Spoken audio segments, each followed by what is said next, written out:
The Calm app has been downloaded over 150 million times. Headspace claims 70 million users. The global mindfulness industry was already worth nearly $1 billion in 2015, and it's growing dramatically since. Mindfulness is everywhere. Incorporate wellness programs in schools, on your phone, in your doctor's office. But does it actually work? And if so, for what? For whom? And how much actually? Today we are putting mindfulness under the scientific microscope.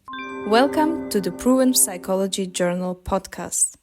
I'm Svetlana Bondarev, and today's episode is about a genuinely useful practice that has become one of the most overhyped wellness products of our time. Let's start with what the science actually says. Mindfulness-based interventions, which are programs like mindfulness-based stress reduction or MBSR as well, have been studied extensively.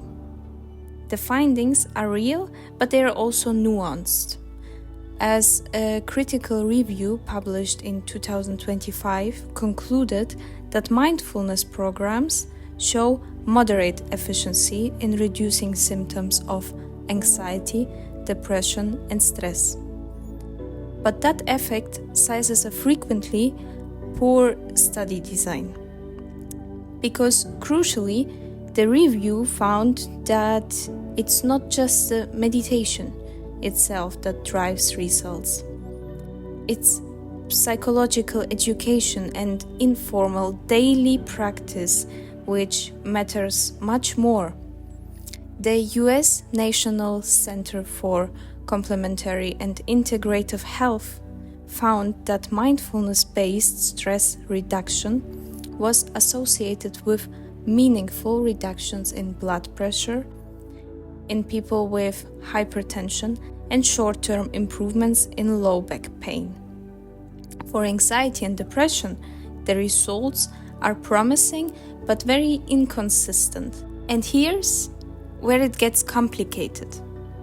The research quality in mindfulness studies has historically been weak, as many early studies lacked control groups, used half self-reported outcomes, and were conducted by researchers which were financially tied to mindfulness programs.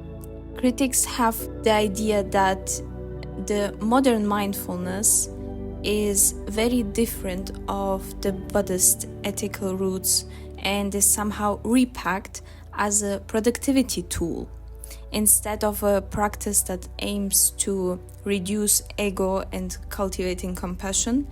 It's been turned into a self-optimization product. And saying that meditate to perform better at work, meditate to sleep better, meditate to earn more is not what the roots were. There's also a growing research on mindfulness side effects, something what is very rarely discussed in wellness marketing, but studies have documented cases of increased anxiety in dissociation and even depersonalization in some practitioners, particularly those with trauma histories. It doesn't mean that mindfulness is dangerous, but it does mean that it's not universally appropriate for everyone in every form, and not for everyone to just blindly practice at home without professionals.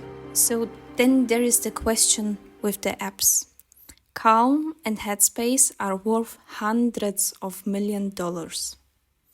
But are they delivering the same benefits as a clinical mindfulness program would? The honest answer is probably not. Clinical MBSR programs typically involve 8 weeks of structured training with a qualified teacher. A 10-minute guided session on an app, while not useless, is a fundamentally different intervention.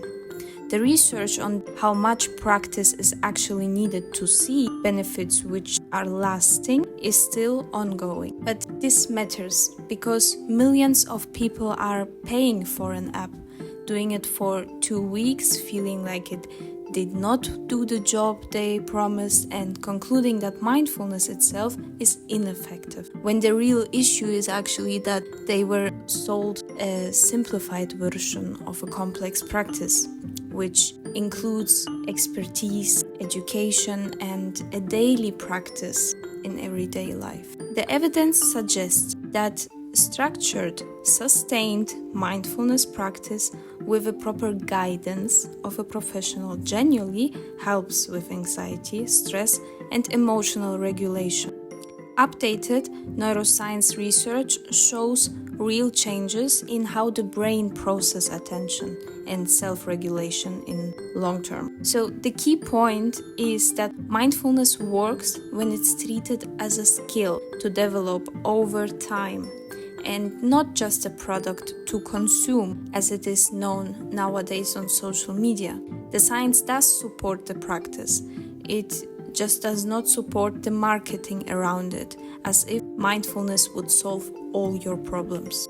Mindfulness is neither magic or a scam, it's a tool which can reveal evidence behind it and has real limitations because it's just a practice with your mind and it's not that much controllable as a real workout, for example. But unfortunately, there is a real commercial machine built around the whole topic that has a very financial interest in making it sound like the answer to everything.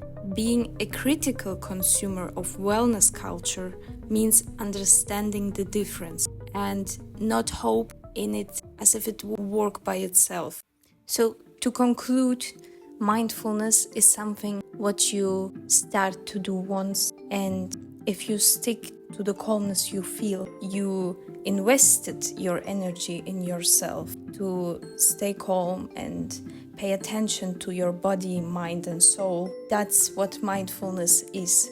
It is not the money you pay for an app and just hope that it will do the work by itself just because they promise to. That was the Proven Psychology Journal podcast with Svetlana Bondarev. All sources are linked in the description. Stay tuned for more.